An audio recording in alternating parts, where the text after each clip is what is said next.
मतन ऋषि के शाप के कारण वह ऋष्यमुख पर्वत पर नहीं आता था। सुग्रीव घबराया, फिर कुछ सोच समझकर उसने हनुमान से पता लगाने के लिए कहा।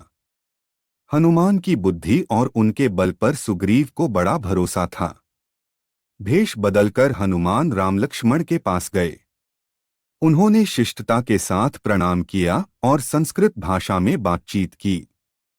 रामचंद्र जी से उन्होंने पूछा, आप इस वन में क्यों घूम रहे हैं? नर वेश में कोई देवता हैं या कहीं के राजकुमार हैं?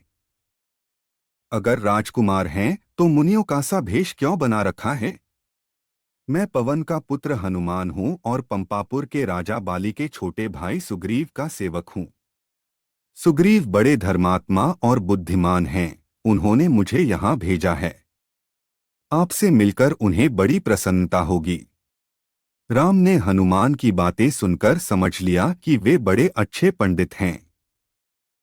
इनके मुंह से एक भी अशुद्ध या निरर्थक शब्द नहीं निकला, बोलते समय चेहरे पर कोई विकार नहीं दिखाई पड़ता। जिनके ये मंत्री हैं वे भी ऐसे ही होंगे। लक्ष्मण बोले, हे हनुमान, ये कौशल देश के राजा दशरथ के सबसे बड़े पुत्र राम हैं, मैं इनका छोटा भाई लक्ष्मण हूँ। पिता की आज्ञा से हम 14 वर्ष को वन में रहने के लिए निकले हैं। साथ में भाई राम की धर्म पत्नी राजा जनक की पुत्री सीता जी भी थीं।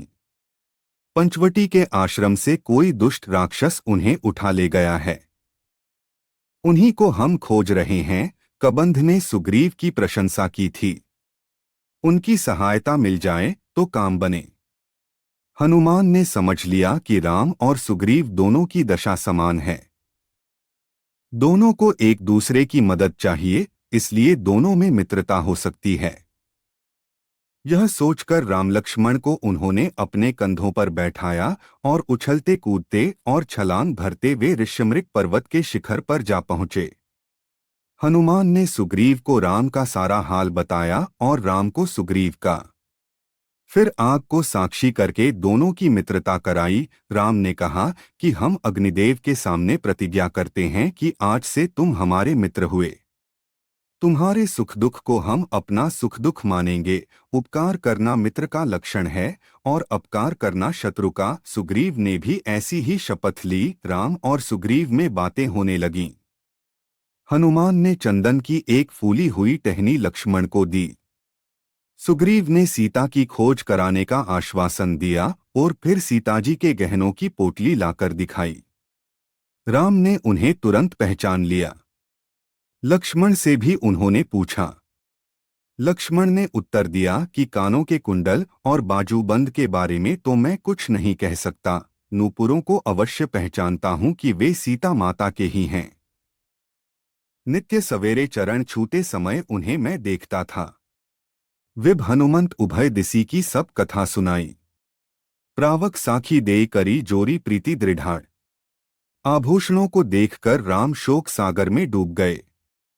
तब सुग्रीव ने उनको धीरज बंधाया और कहा कि मैं हर प्रकार से आपकी सहायता करूंगा। सीता जी अवश्य मिलेंगी। विपत्ति में सहायता देने वाला सच्चा मित्र होता है। मित्रता करना सहज है पर उसे निभाना कठिन है। तब राम ने सुग्रीव से अपना हाल बताने के लिए कहा। सुग्रीव ने कहा, किष्किंधा का राजा महाबलवान बाली मेरा बड़ा भाई है। उसने मुझे राज्य से निकाल दिया है। मेरी स्त्री छीन ली है। मेरा वध करने की वह बराबर चेष्टा कर रहा है। उससे बचने के लिए मैं पृथ्वी का कोना कोना छान डाला। हनुमान, नल और नील मेरे सच्चे साथी हैं। घोर विपत्ति में भी इन्होंने मुझे नहीं छोड़ा।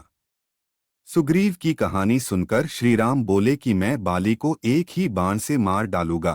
तुमको अपनी यह स्त्री भी मिलेगी और राज्य भी मिलेगा। फिर भी सुग्रीव को भरोसा नहीं हुआ। वह बोला, हे रघुवीर, बाली महाबलशाली है। पर्वतों को उखाड़कर वह गेंद की तरह फेंक देता है। बड़े बड़े वृक्षों को एक ही धक्के से गिरा देता है। महाभीषण दुंदुभी राक्षस को उसने बात ही बात में मार डाला था। सामने खड़े 7 शाल के वृक्षों को बाली एक साथ झकझोर कर पत्ता पत्ता गिरा देता था। जो पुरुष एक ही बाण से सभी वृक्षों को काट देगा वही बाली वध में समर्थ हो सकता है।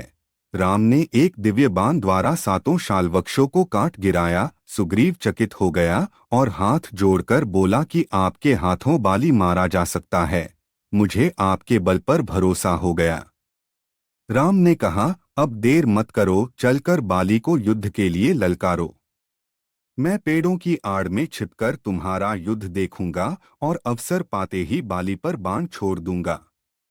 दोस्तों, वीडियो कैसी लगी कमेंट में ज़रूर बताएं। साथ ही वीडियो को लाइक शेयर ज़रूर करें। अगर चैनल पर नए हो तो चैनल को सब्सक्राइब ज़रूर करें।